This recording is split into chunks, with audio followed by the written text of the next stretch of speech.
1장 22절에서부터 보시겠습니다.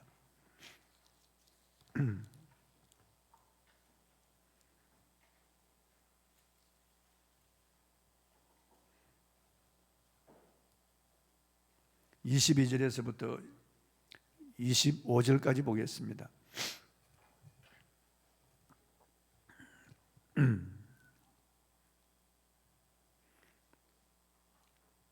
제가 봉독하겠습니다. 또 제자들에게 이르시되 때가 이르리니 너희가 인자의 날 하루를 보고자 하되 보지 못하리라. 사람이 너희에게 말하되 보라 저기 있다 보라 여기 있다 하리라. 그러나 너희는 가지도 말고 따르지도 말라. 번개가 하늘 아래 이쪽에서 번쩍이어 하늘 아래 저쪽까지 비침같이 인자도 자기 날에 그러하리라. 그러나 그가 먼저 많은 고난을 받으며 이 세대에게 버림바 되어야 할지니라. 아멘.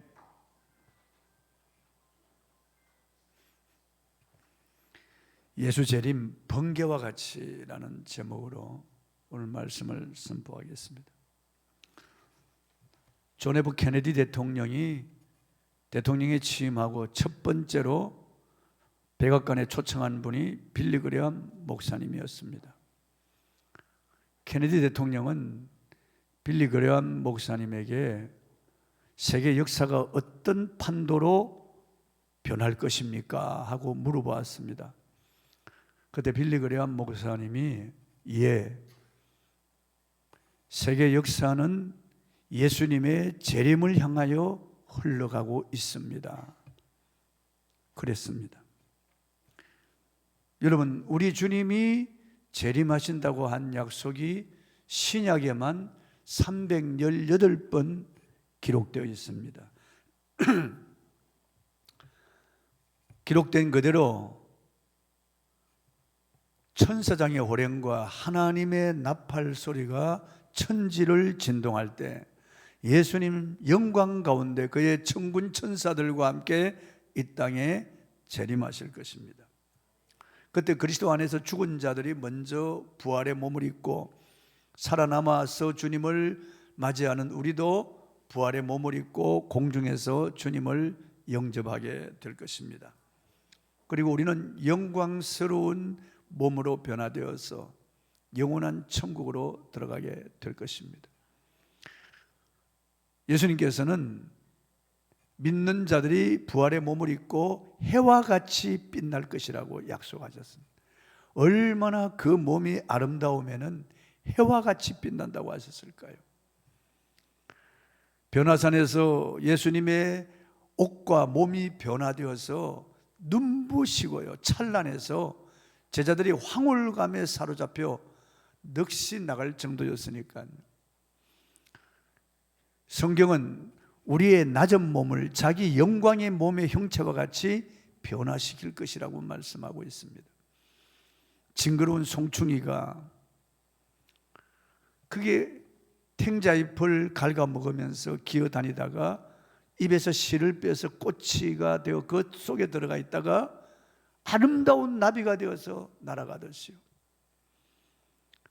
저는 물방개 애벌레가 너무 징그럽고 흉측한 것이 자기 몸에 흙을 덮고 할딱거리더니만 거기서 변신해가지고 새까맣고 반질한 물방개가 되어서 물속으로 들어가는 것을 보았습니다. 전혀 다른 모습으로 변화가 되는 거예요. 성경은 우리의 약한 몸을 신고 강한 것으로 다시 산다고 말해요.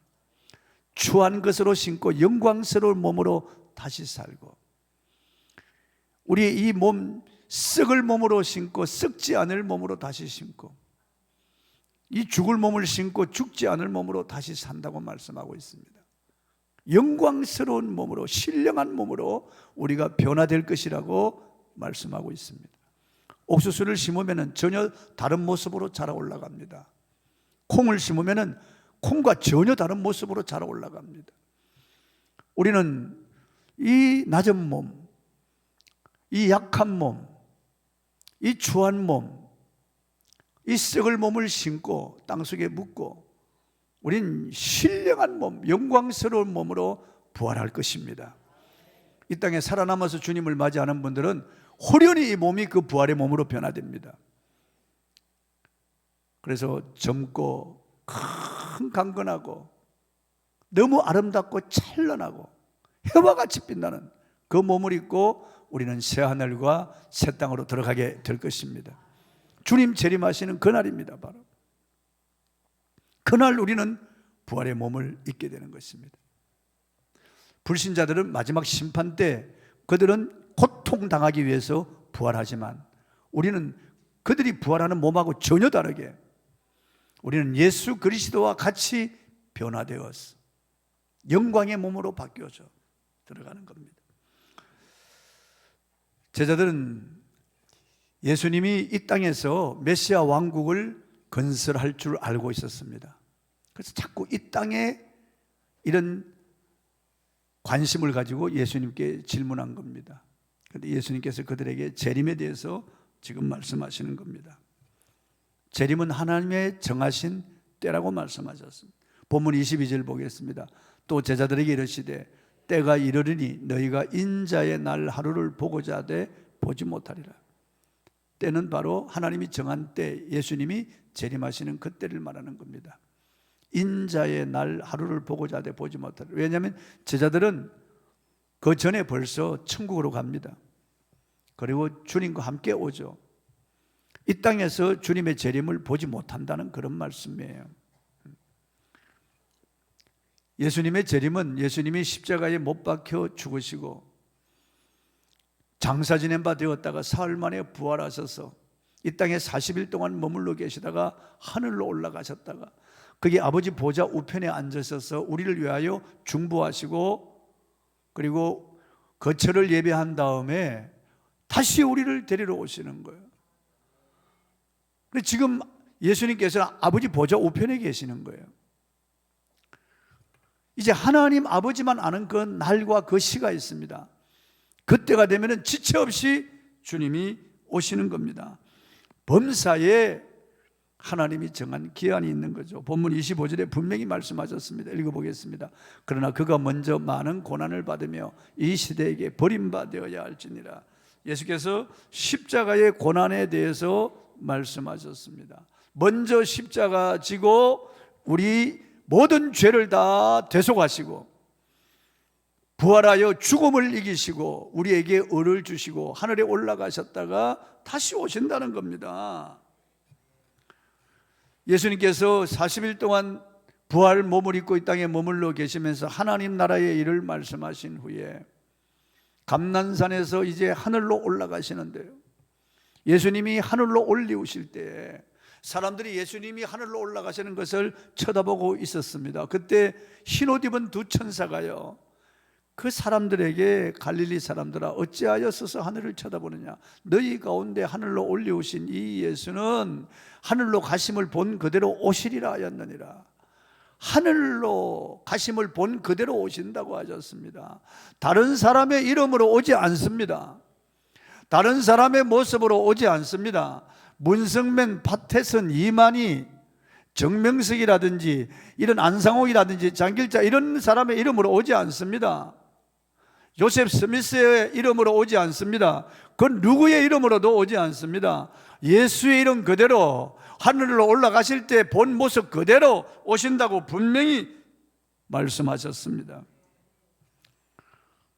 예수님이 부활하셔서 마가 요한의 다락방에 나타나셨습니다. 그런데 그날 도마는 그 자리에 없었습니다. 나중에 도마가 나타났을 때 제자들이 예수님 부활하셨다고, 우리가 예수님 만났다고 하니까 난 믿지 못하겠다고 하는 거예요. 내가 그분의 못자국을 만져보고 옆구리에 손을 넣어서 그의 창자국을 만져본 후에야 내가 그인 줄 믿겠다고 하는 겁니다. 그도 그럴 것이 물과 피를 다 쏟아버리고 시체가 되어서 무덤에 장사 지낸 바 된 그가 살아났다고 하니까 도마가 믿지 못하겠다고 한 겁니다. 8해 후에 도마도 있을 때 문이 잠겨 있는데 예수님이 호련히 나타나신 거예요. 그리고 도마를 향하여 도마야 이리 와서 너 손을 내밀어 내 못자국을 만져보고 옆구리에 손을 넣어서 내 창자국을 만져보고 나인 줄 믿으라. 그때 도마가 예수님의 못자국을 만져보고 예수님의 창자국을 만져본 다음에 그 앞에 꿇어 엎드려서 나의 주시며 나의 하나님이십니다, 그렇게 고백했습니다. 그 못자국 난 그 모습 그대로 가지고 오신다는 거예요. 손에 못자국이 없으면 예수님이 아니에요. 발에 못자국이 없으면 예수님이 아니에요. 옆구리에 창자국이 없으면 예수님이 아니에요. 예수님은 부활하셨는데도 그 못자국을 그대로 가지고 계세요. 부활의 몸은 완전한 몸이지만은 상처를 가지고 있는 유일한 분이 있습니다. 우리를 사랑하시는 그 정표, 십자가에 못 박혀 나를 위하여 죽으신 그 놀라운 사랑과 은혜의 정표를 그분은 몸에 지니고 있습니다. 그 못자국이 있어야 바로 예수님입니다. 그 못자국, 그 창자국을 그대로 가지고 오신다는 거예요. 절대로 다른 모습으로 오지 않는다는 거예요. 우리가 동화해 보십시오. 그 염소 어미가 밖에 나가고 염소 새끼들한테 누가 오면 절대 문 열어주지 말라고 그랬습니다. 그런데 늑대가요, 애미 염소가 없을 때를 틈타고 와가지고 애들아 엄마다 문 열어라. 그러니까 우리 엄마 목소리가 아니에요. 그래. 그러니까 가서 꿀을 마시고 와가지고 애들아 엄마다. 그래. 손을 한번 내밀어 봐요. 그래. 손을 내밀게 손에 늑대 손이잖아요. 엄마 무서워, 우리 엄마가 아니야. 그러니까 밀가루를 묻혀 와가지고 그 다음에 손을 애들아 엄마다 그러면서, 그러니까 아 엄마 손이네. 문 탁 열었을 때 늑대란 놈이 들어와 염소 새끼들을 다 먹어 치웠다고 그러잖아요. 그러니까 가짜들이 얼마나 많은지 모릅니다, 여러분. 가짜들이요. 못자국이 없고 창자국이 없으면 우리 주님이 아니에요. 우리 주님은 다른 이름으로 오시지 않습니다. 예수 그 이름을 가지고 오시는 거예요. 그런데 그 날과 그 시는 아무도 몰라요. 아버지만 아세요. 근데 예수님께서 가시기 전에 우리에게 예수님이 재림하실 때 그때 이 세상에 일어나는 징조에 대해서 우리에게 말씀하셨어요. 처처에 지진과 기근이 있으리니 그랬습니다. 그 옛날에는 지진이 그렇게 많지 않았어요. 옛날 100년에 일어날 지진이 지금 하루에 일어나고 있습니다. 하루 동안에요. 엄청난 지진이 일어나고 있습니다. 터키에 일어난 지진, 요 근간에 일어난 지진, 몇만 명이 죽었습니다. 지금 모로코에 일어난 지진으로 그것도 2만 명 이상이 죽은 거예요. 6.7인데도 그렇게 죽는 거예요. 처처의 지진, 그리고 기근이 있으리라. 아프리카에 기근이 있었어요. 사막화되어 가고, 저 몽골에도, 그리고 중국의 저 서찬성 북부지방에도 사막화되어 가고 있습니다. 아프리카의 3분의 1이 지금 굶주림에 잠자리에 들어가고 있고요. 저 남미에도 그렇고 동남아에도 굶주린 사람들이 많습니다. 우리처럼 이렇게 삼시세끼 먹는 이런 민족이 많지 않습니다. 처처의 지진과 기근이 있을 것이라고 말씀하셨어요. 나라가 나라를, 민족이 민족을 대적하여 일어난다고, 전쟁이 많이 일어날 것을 말씀하셨어요. 그것도 세계적인 대전쟁이 일어날 것을 주님이 예언하신 거예요. 세계 1차, 2차 세계대전으로 얼마나 많은 사람이 죽고 민족 간에 이 이념 전쟁으로 말미암아 죽는 사람들이 얼마나 많이 생기는지 모릅니다. 지금도 우크라이나 전쟁, 이게 어떻게 보면 같은 종족들 아니에요? 코사크족들끼리 싸우는 거죠. 끔찍한 일입니다, 여러분. 그리고 난리와 난리의 소문을 듣겠으나 두려워하지 말라. 이런 일이 있어야 돼. 끝은 아직 아니라고 그랬습니다. 난리와 난리의 소문을 듣는 거예요. 예전에는 난리와 난리의 소문을 듣질 못했습니다.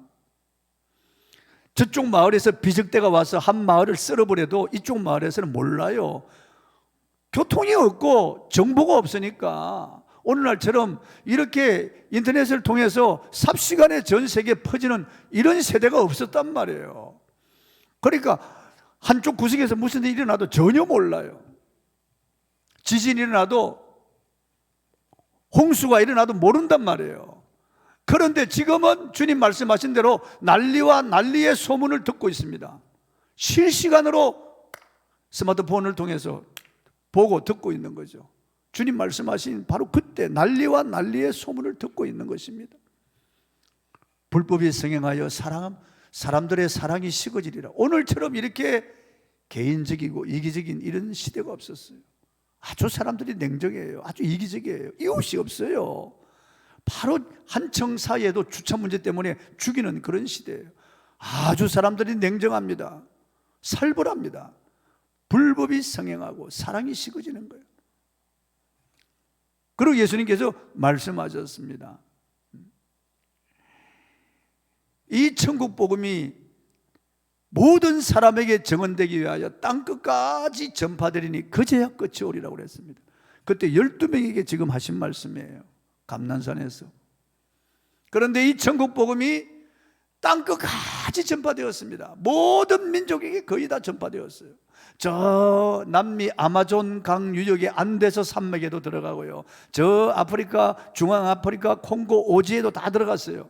이 복음이 이제는 다시 아시아로에서 예루살렘으로 들어가고 있습니다. 그러니까 이제 모든 민족에게 정언되었어요. 땅끝까지 전파되었어요. 예수님께서 말씀하셨어요. 무화과 나무의 비유를 배우라.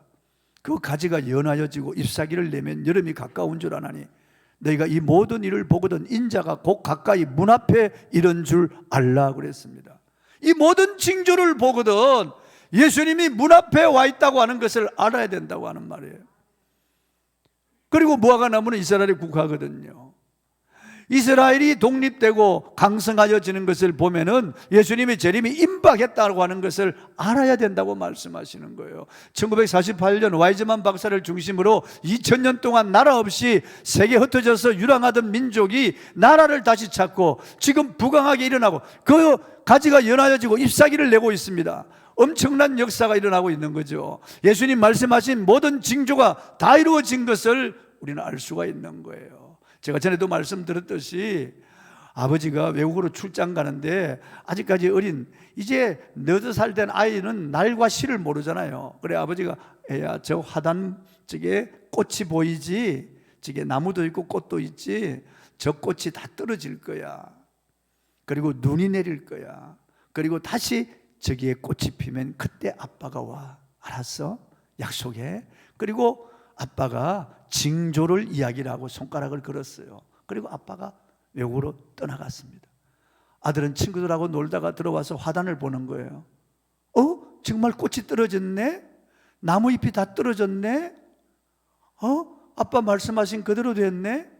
이제 추운 겨울이 오고 추운 바람이 불어닥치고 눈이 내리는 거예요. 눈이 내리네 정말? 눈이 내리네 정말? 아이가 팔짝팔짝 뛰는 거예요. 겨울이 지나가고 이제 봄이 되고 다시 나무에 잎사귀가 나면서 꽃이 피는 거예요. 아빠 온다. 아빠 온다. 아빠 올 때가 됐다. 아이는 그 아빠가 가르쳐준 대로 그 화단을 보면서 아빠가 곧 온다고 하는 걸 아는 거예요. 아빠와 약속했거든요. 손가락을 걸고. 우리 예수님이 이 모든 징조를 말씀드렸어요. 바다의 파도가 사납게 울어서 사람들이 그걸 보고 기절한다고 그랬습니다. 재난이 일어난다는 거죠. 무서운 재난이 지구촌에 일어난다고 말씀하셨어요. 그대로 지금 되고 있습니다. 여러분, 사막에 홍수가 나고요, 해일이 일어나고 예수님 말씀하신 대로 이상기온, 이상난동이 일어나서 지구가 지금 굉장히 몸살을 앓고 있습니다. 두려워합니다. 예수께서 이러한 일들이 일어나거든 인자가 곧 가까이 문 앞에 이른 줄 알라. 지금 성경학자들, 양식 있는 믿음의 사람들은 예수님의 재림이 임박했다고 하는 것을 알 수가 있습니다. 사도 바울은 디도서에서 성도들에게 복스러운 소망과 우리의 크신 하나님 구주 예수 그리스도의 영광이 나타나심을 기다려야 한다고 했습니다. 그런데 예수님의 재림이 이렇게 오래 걸리는 이유가 무엇일까요? 베드로서 3장 8절 9절에 그 이유를 이렇게 설명하고 있습니다. 읽어보겠습니다. 시작. 사랑하는 자들아, 주께는 하루가 1000년 같고 1000년이 하루 같다는 이 한 가지를 잊지 말라. 주의 약속은 어떤 이들이 더디다고 생각하는 것 같이 더딘 것이 아니라 오직 주께서는 너희를 대하여 오래 참으사 아무도 멸망하지 아니하고 다 회개하기에 이르기를 원하시느니라. 하나님이 정한 숫자가 있어요. 천국에 들어올 숫자가 있는데 천국의 전광판에 그 숫자가 돌아가고 있습니다. 이방인의 수가 차면은 주님이 오신다는 거예요. 성경 그렇게 말씀하고 있어요. 이방인의 수가 차면은 주님이 오신다는 거예요. 그 한 사람이 회개하고 돌아올 때까지 주님은 기다리신다는 거예요. 기다리신다. 예수님은 예루살렘이 처참하게 무너질 것을 말씀하셨어요.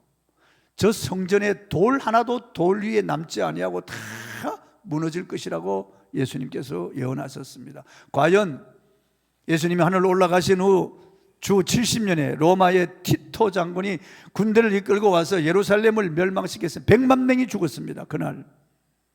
그리고 성전은 다 파괴되고요, 성전을 다 금물로 부어서 쌓았기 때문에 금을 채취하기 위해서 로마 병사들이 다 불타는 그 돌을 하나도 남겨보시 100돌을 다 끄집어내었어요. 돌 하나도 돌 위에 중첩되지 아니하고 예수님 말씀하신 대로 전부 다 파헤쳐지 금을 다 끌고 갔습니다. 구약에서 메시아가 오신다고 한 약속대로 메시아가 왔습니다. 이사야 7장 14절 처녀의 몸에 잉태되어 올 것이라고 예언했는데 과연 처녀의 몸에 잉태되어 왔습니다. 이사야 9장 6절 그는 하나님이라고, 그 아기는 하나님이라고 분명히 기록하고 있습니다. 미가서 5장 2절에 베들레헴에 태어날 것이라고 예언되는데 베들레헴에 태어났습니다. 나사렛에 자라날 것이라고 예언돼 나사렛 사람이라고 칭함받을 것이라고 그대로 되었습니다. 그리고 그가 와서 성령을 한량없이 받고 가난한 자에게 복음을 전하고 포로된 자를 자유롭게, 눈먼 자를 다시 보게 하며 눌린 자를 자유롭게 할 것이고 주의 은혜의 해방을 선포할 것이라고 이사야 61장 1절 3절에 예언했는데 과연 오셔서 성령을 받고 다니면서 귀신을 쫓고 병을 고치고 수많은 기적을 행하고 사람들을 자유하게 하셨습니다. 하나님의 은혜를 선포했습니다. 그리고 그는 자기 가까운 사람에게 은 30냥에 팔릴 것이 예언되어 있습니다. 그와 함께 발꿈치를 들고 그릇에 손을 넣는 자가 바로 그를 팔 것이라고 구약에 예언되었는데 그대로 예언되었습니다. 그리고 시편 22편 그는 나무에 달려서 수족을 못에 찔린 채로 죽을 것이라고 예언되었는데 그대로 되었습니다. 그가 못 박히는 앞에서 그의 옷을 제비 뽑아 나눌 것이라고 시편 22편에 예언되었는데 과연 그렇게 되었습니다. 이사야 53장 그는 두 강도와 함께 못 박혀 죽을 것이라고 예언되는데 그렇게 되었습니다. 그는 부자의 무덤에 장사될 것이라고 예언된 그대로 되었습니다. 시편 16편 그는 썩지 않고 부활할 것이라고 예언되는데 그대로 되었습니다. 구약에 예수님의 초림에 대해서 300여 회 예언됐는데 하나도 남김없이 다 이루어졌어요. 모든 예언이 다 이루어졌어요. 그러므로 예수님의 재림도 반드시 이루어진다고 하는 것을 확신하시기 바랍니다. 재림 전에 많은 적그리스도가 나타날 것을 주님 말씀하셨어요. 본문 23절입니다. 사람이 너희에게 말하되 보라 저기 있다 보라 여기 있다 하리라. 그러나 너희는 가지도 말고 따르지도 말라. 얼마나 많은 이단들이 나타나서 지금은 이단들이 전 세계에 얼마나 많은지 모릅니다. 우리나라만 하더라도 박태선이, 문선명이 말이에요, 이만희, 정명석이라도 자기를 메시아라고 하는 거예요. 안상홍이, 장길자 이런 사람들, 이재록이 자기가 메시아라고 하는 거예요. 수십만 명 그들 따라가는 겁니다. 가서 재산 잃고 가정 다 파괴되고 비참하게 되는 거예요. 그래도 따라가는 거예요. 그 사기꾼한테 따라가는 겁니다. 예수님이 저기 있다 여기 있대도 따르지 말라고 말씀하시는 거예요. 절대 그런 사람의 이름으로 오지 않는다고, 그런 모습으로 오지 않으니까 따르지 말라고 하는 겁니다. 어느 특정 지역에 어느 특정인의 모습으로 절대로 오지 않는다고 이렇게 말씀하는데도 미혹을 받아서 따라가는 거예요. 이만희에게, 정명석에게 가서 재산 잃고 몸 잃고 비참하게 되는 거예요. 따라가는 거예요. 그쪽으로.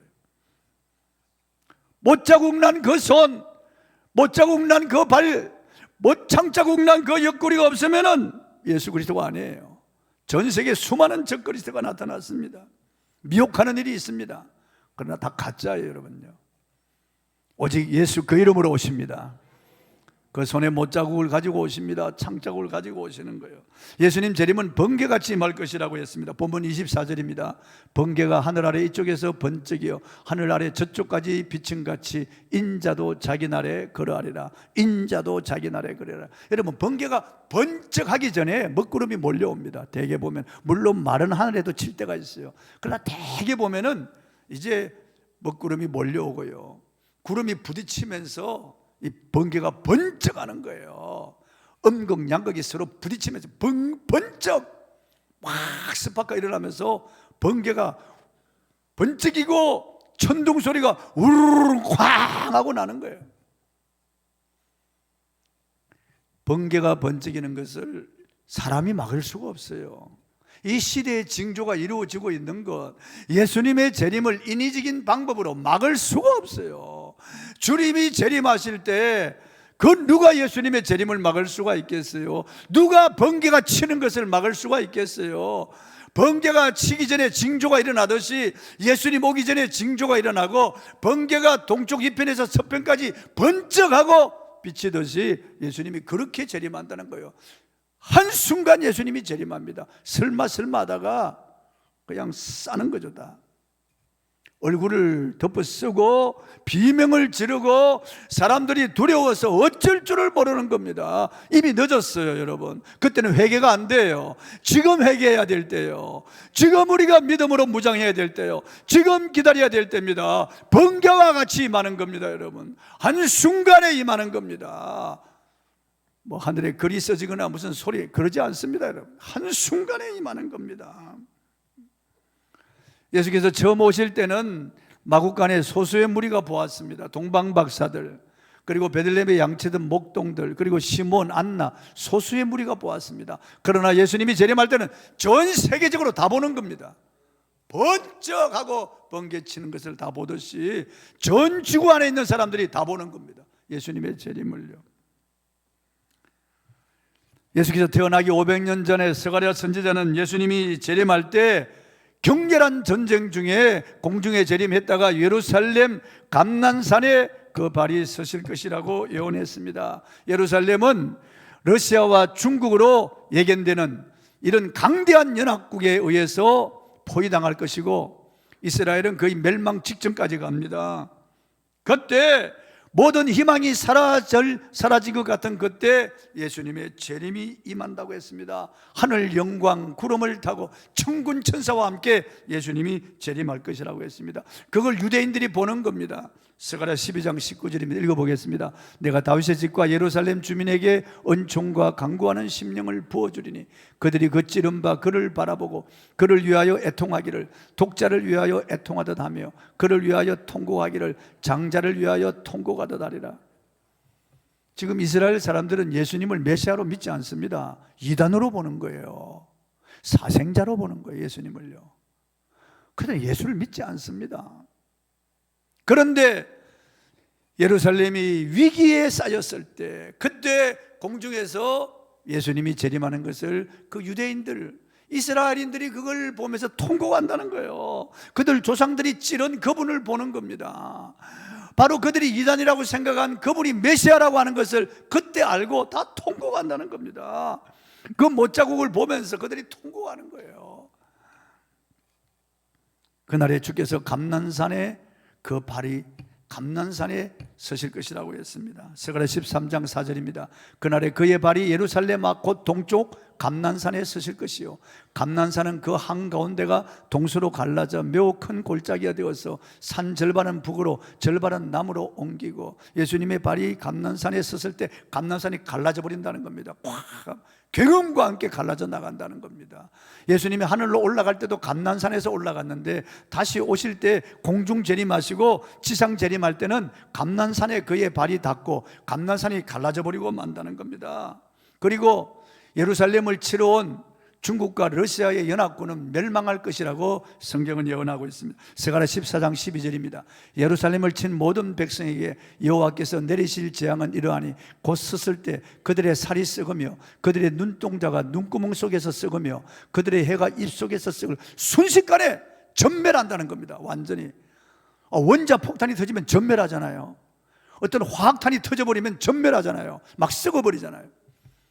예수님이 재림할 때 그들의 살이 썩고 눈동자가 눈구멍 속에서 썩고 그들의 혀가 입속에서 썩어버립니다. 한순간에 수억이나 되는 군사들이 다 썩어서 다 죽는 겁니다. 다 죽어버리고 마는 겁니다. 그때 예수 안에 죽은 자들이 일어납니다. 할렐루야. 그리고 우리도 부활하는 겁니다. 그리고 새하늘과 새 땅으로 들어가는 겁니다. 예수 믿는 자들에게는 이날은 정말 영광스러운 날입니다. 우리가 그토록 기다리고 고대하던 그 날입니다. 우리가 정말 영광의 몸으로 변화되어서 다시는 눈물도 한숨도 애통도 고가는 것 이별하는 것이 없고 슬픔도 아픔도 괴로움도 근심 걱정도 없고 다시는 늙어짐과 죽음이 없는 곳, 영영한 기쁨과 즐거움이 있는 새하늘과 새 땅으로 우리가 들어가게 될 것입니다. 그러나 믿지 않는 자들은 울부짖을 겁니다. 이를 갈 것입니다. 슬피 울며 그들은 지옥으로 다 떨어져 나가는 겁니다. 영국의 세계적인 석학 C.S. 루이스는 예수 그리스도의 재림에 대해서 신자들이 기억해야 할 명제 세 가지를 다음과 같이 들었습니다. 첫째, 예수 그리스도는 반드시 돌아옵니다. 둘째, 우리는 언제인지 알 수 없습니다. 셋째, 그러므로 항상 예수 그리스도를 기다려야 합니다. 예수님이 우리에게 말씀하셨어요. 너희 주가 언제 올지 알 수 없으니 깨어있어 기도하라고요. 예수님께서 도둑이 언제 올 줄 알았더라면 깨어있었을 것이다. 너희 주가 언제 임할는지 너희가 알지 못하므로 그러므로 근신하여 깨어있어 기도하라고 말씀하셨어요. 오늘 얼마나 많은 그리스도인이라고 하면서 깨어있지 않습니다. 여러분, 깨어있지 않습니다. 넋이 나가 세상 사람들과 방불을 합니다. 여러분, 예배 드려도요 세상 사람들과 방불해요. 그 생각과 사고가 그리스도인의 사고가 아니에요. 기독교 세계관에 잡혀있지 않습니다. 오늘 얼마나 많은 사람들이 반쯤 정신이 나간 것처럼 살아가는 거예요. 세상에 속해서 살아가는 겁니다. 그냥 세상 즐거움, 세상 자랑에 빠져서 불신자와 다름없는 삶을 살아가는 겁니다. 여러분, 이 모든 징조를 볼 때 우리는 깨어 있어야 되겠습니다. 근신해야 되겠습니다. 주님의 재림이 눈앞에 이런 것처럼 생각하고 살아가야 되겠습니다. 잠시 잠깐 오면 오시리가 오십니다. 번개가 동편에서 서편까지 번쩍인 같이 주님이 재림하실 겁니다. 그건 누구도 알지 못하는 때, 밤인지 낮인지 모르겠지만 주님이 재림할 것입니다. 주일인지 월요일인지 알 수 없지만 주님이 재림할 것입니다. 여러분, 번개와 같이 주님이 임하실 것입니다. 지금 그 모든 세계 징조가 그쪽을 향하여 가고 있습니다. 그쪽에 지금 전운이 감싸고 있습니다. 사랑하는 성도 여러분, 저와 여러분은 근신하여 깨어있어 기도하며 준비해야 되겠습니다. 예수님은 신랑을 맞이하는 지혜로운 다섯 처녀처럼 등불을 준비하고 기름을 준비하고 기다려야 된다고 말씀하셨습니다. 신랑이로다 맞으라 할 때에 기름 등불 준비하지 못한 미련한 다섯 처녀는 바깥 어두운 데 쫓겨나가 슬피 울며 이를 간다고 그랬습니다. 지옥으로 가는 거죠. 그러나 저와 여러분은 알고 있습니다. 기다려야 됩니다. 기름 준비해야 됩니다. 성령 충만을 말하는 거예요. 등불 준비해야 됩니다. 우리는 소망 가운데 기다려야 된다는 말이에요. 그래서 주님 재림을 맞이하고 영광스러운 주님 맞이하고 영화로운 몸으로 변화되어서 새하늘과 새 땅으로 들어가는 저와 여러분이 되기를 바랍니다. 찬송하겠습니다.